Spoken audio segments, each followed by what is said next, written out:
Welcome back to Modular Railroading. In this video I will show you how to weather a boxcar just using oil paints. In order to use oil paints for weathering, you need the paint itself. Get the high quality artist's paint. It is more expensive, but it has much finer pigments. You don't need a lot of paint for weathering, so there isn't really a point to cheap out on the paint. I got the smallest size and have weathered dozens of cars, and almost all of the paint is still there. The paint costs about $10 for each color. The basic color set consists of burnt sienna for fresh rust, burnt umbra for older rust, and a layer of brownish dirt. Warm gray is used for a layer of dust. Washes of titanium white are used for fading paint. Neutral black is used to make the applied colors darker for a more grimy look. I'm not going to use this color in this video, and you can start weathering without it. But when you want to expand your color palette, this is probably going to be the first additional color to get. Turpentine oil works great for creating oil paint washes and can be used for cleaning the brushes and removing excess paint from the model. Much like the paint itself, you don't need a lot of the turpentine oil. After dozens of cars, the bottle is still half full. I've used turpentine oil on a number of cars from Atlas, Microtrains, Fox Valley, Intermountain, Red Caboose and Exact Rail without any problems. The only instances where it attacked the factory paint were older model power boxcars. A dropper is useful to get the turpentine oil out of the bottle. I use a size 0 brush for painting wheels and applying small amounts of paint elsewhere on the car. A small deerfoot brush works great for rust on roofs. The brush should be about as wide as one of the roof panels or slightly smaller. Next up is a flat brush for working on the side of the car. I use another kind of flat brush with two different lengths of bristles to feather out rust streaks. Sometimes a stiff bristled brush is useful for dry brushing details or applying very small rust spots. I use the last kind of brush for dusting the car before working on it. And finally, a small mixing palette works great for creating the washes and mixing the paints. Since the oil paints can be manipulated with a brush loaded with turpentine oil for a long time, you will need to apply a protective layer after each step so you don't disturb the weathering you did in the previous steps. I use Montana matte varnish. It creates a thin film and works just fine for sealing a layer of oil paint. One more thing that will be super useful for your weathering efforts are prototype pictures. I've linked some prototype pictures for the car I'm going to work on in the description below. You don't need to try to recreate a car exactly, but having some prototype pictures ready helps getting a feel for how cars tend to look after a couple of years of being exposed to the elements. After quickly cleaning the car, the first order of business is to apply a wash of titanium white to fade the paint of the car. I'm modeling the mid to late 80s and this car is still fairly new by that date, so I will keep the fade rather light. I take a really small amount of paint and dilute it with turpentine oil. The colors of the factory paint on cars tend to be pretty vibrant, and as a result the cars stand out when in a train. This first layer of fading wash really helps dialing down those vibrant colors and blending your cars into a train. When applying the wash, I make sure that I work from the top to the bottom as vertically as I can manage. If this is your first attempt at weathering, this first layer is a good opportunity to train doing this. I'm using just the ends of the bristles when pulling down the paint, because that helps to avoid leaving brush strokes. It's also important to avoid air bubbles in the applied wash. They will be visible after the wash has dried and just look weird.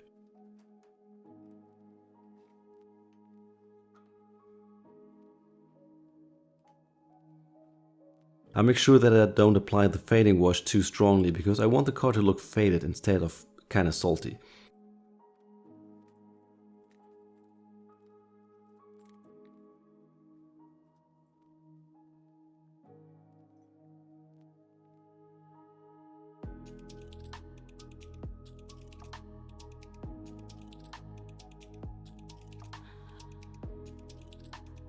If something goes wrong, you can just load the brush with thinner and either remove the paint or make corrections to it. Oil paints take a pretty long time to fully dry, so you can work slowly and make corrections along the way easily. I'm going to make a bit of a mess and apply some full strength paint and then take it off the car again.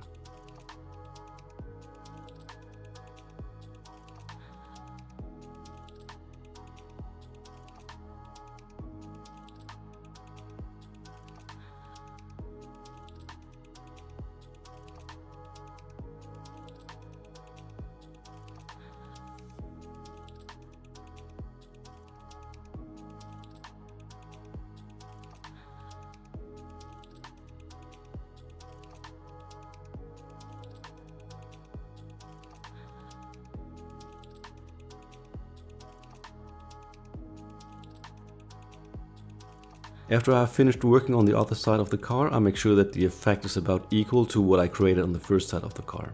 The last step is to fade the car ends. It is possible that the effects on the car sides get disturbed while working on the car ends. This is easy to fix, however. Just load the brush with thinner or a bit of the fading wash and pull down the paint again to fix the weathering on the sides of the car. I also make sure that there isn't too much paint stuck on the corners where the letters are. A thin wash like this dries fairly quickly. I'll let this sit for about 2 hours and then seal the layer with varnish. Drying times can be up to a week when applying oil paints full strength. This is most often the case when applying rust spots. That is usually the last step in the process, so it's not a big deal to just let the car sit somewhere safe for a couple of days before applying the final coat of varnish. After sealing the fade with varnish, the next layer is going to be a wash with warm grey simulating dust and dirt accumulating on the car. I start with the ends of the car, where I try to apply a stronger paint mix towards the bottom of the car because dirt tends to accumulate more in that area. Then I go on to the sides of the car. Here I let some of the wash flow into the channel between the doors and the roof.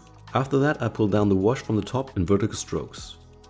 The effect is most visible on the white lettering and makes the car look like it has seen some time on the rails right away.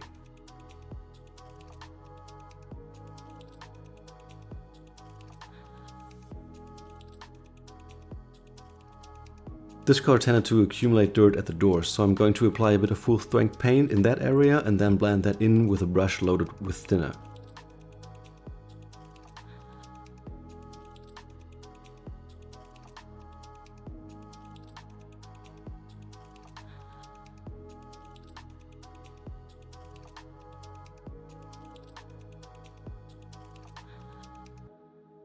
After that, I move on to the other side. Here I'm applying the wash slightly stronger.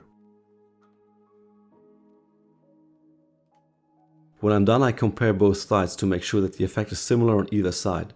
This time it looks like one side has received more of the dirt wash than the other, so I'm dialing down the effect again. To do that, I first clean the brush and then paint thinner onto the model. After using a paper towel to quickly remove most of the thinner from the brush, I pick up the mix of paint and thinner using the capillary effects of the bristles.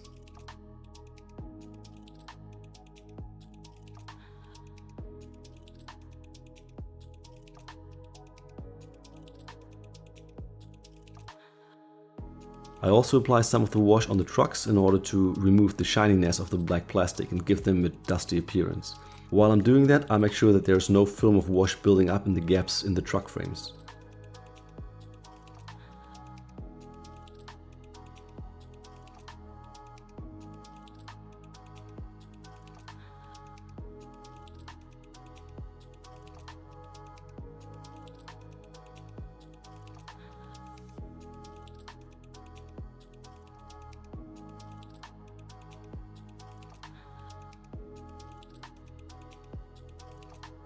The last step for this layer is the roof. The car ends have dried by now, so I can hold the car by the ends to work on the roof.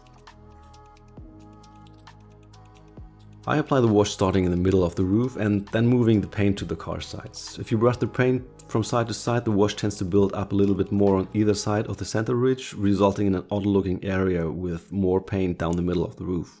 I also make sure that the wash doesn't create small puddles, especially at the end sections of the roof. When those puddles dry up, they tend to look more like coffee stains rather than accumulated dirt.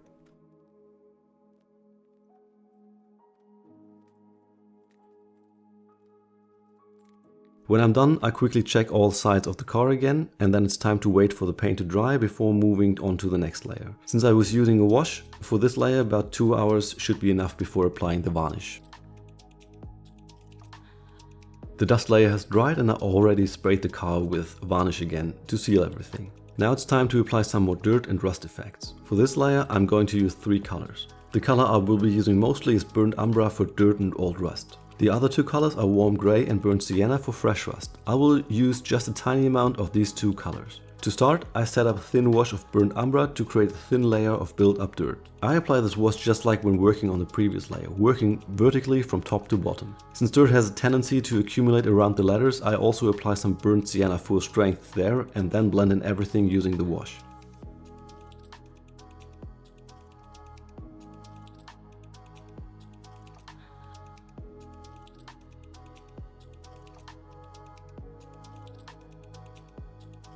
I also repeat the application of full strength paint around the doors where I already created the effect of accumulated dirt in the previous layer. Then I use more of the wash to spread the full strength paint around.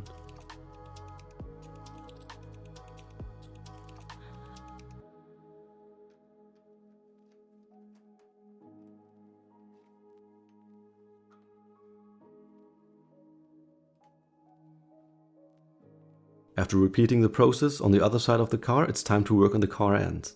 Just like with the dirt layer, I apply the wash and then add some paint around the bottom edge for an effect of increased dirt build up around that area. The next step is putting some dirt and dust on the wheels. For that, I mix burnt umber and warm grey to create a rusty grey color. I paint the wheels with a small brush, trying to avoid getting paint into the bearings. A little bit of paint is enough for the wheels. On some of the prototype pictures I noticed what looks like fresh rust just below the roof, so I want to try to replicate that effect. To do that, I will put small spots of full strength burnt sienna in that area. I'm also trying to apply the paint somewhat randomly, so it doesn't end up looking like someone painted rust spots on there. Some randomness is important for a nice effect. I also start to apply some paint in the places I want rust streaks to start later. First I keep using burnt sienna and then I switch to full strength burnt umber for darker and older looking rust.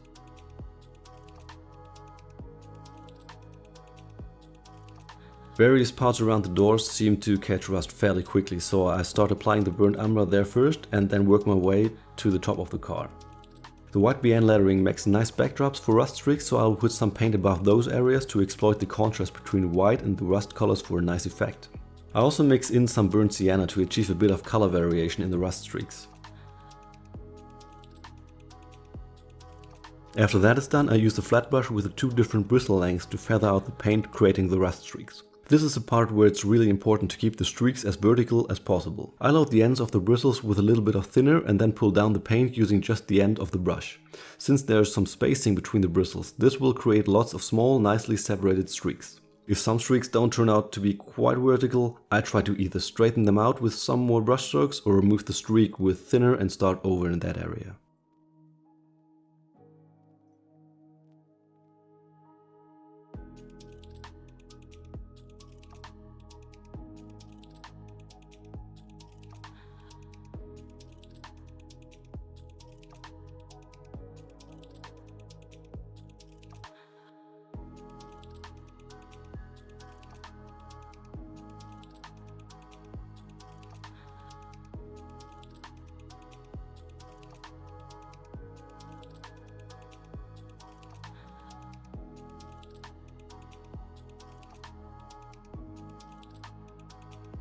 When I'm done with the sides, it's time to move on to the roof.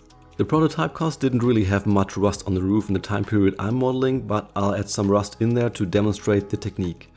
I also like creating rust effects a lot, so I'm quite happy to take advantage of any excuse I can think of. First, I dab the roof with a rust wash using the Deerfoot brush to match the dirt on the sides of the car and also to wet the roof with thinner to help paint to flow. Then I add some rust patches on the edges of the roof, still using full strength umbra. The thinner already on the roof helps spreading the paint around a bit, so it doesn't build up too much anywhere. Using burnt sienna for neo rust adds some more variation to the rust color. I use the Deerfoot brush to remove some of the excess thinner. Gently touching the thinner petals with the ends of the bristles allows the capillary action to soak up the rust wash. I'm placing the rust patches mostly in the areas where the sides have rust streaks as well to blend all the parts of the car into a consistent appearance.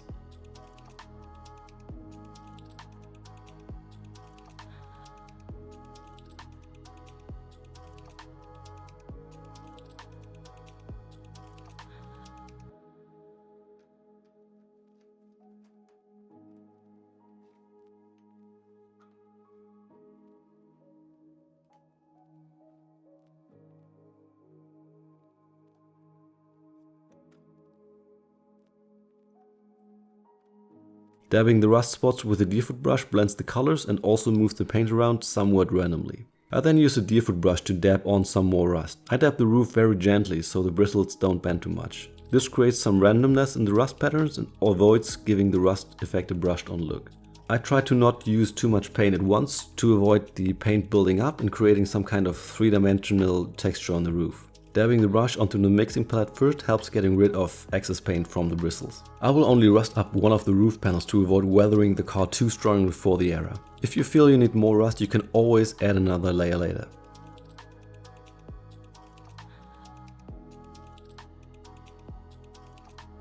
This layer will take longer to dry because I used the paint full strength in some spots. I will give it about 3 days to fully dry and then seal the car with a final layer of varnish.